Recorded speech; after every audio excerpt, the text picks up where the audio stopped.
Reaching this milestone would not have been possible without thousands of volunteers and donors over the years.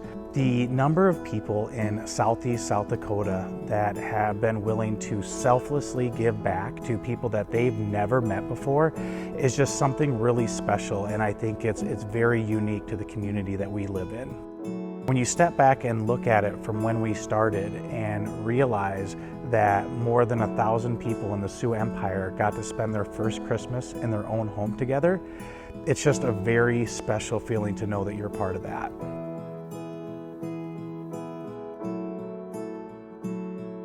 As Sioux Falls has continued to grow, so has the difficulty in being able to find an affordable place to live.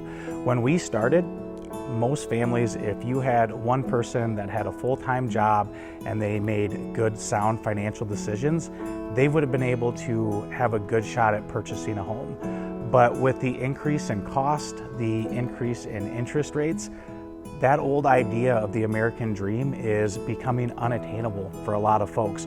We've seen home values just in a basic Habitat home increase by more than $100,000 in the last 7 years, and the reality is that's not possible for a lot of South Dakota families. Even though the cost of home construction has nearly doubled in the last couple years, our ministry has been able to increase the number of folks that we've been able to serve through our programs. And our goal is to continue increasing those numbers. But to be able to do that, we're going to need to be able to find new partners that are willing to invest in creating generational change for the people in our programs.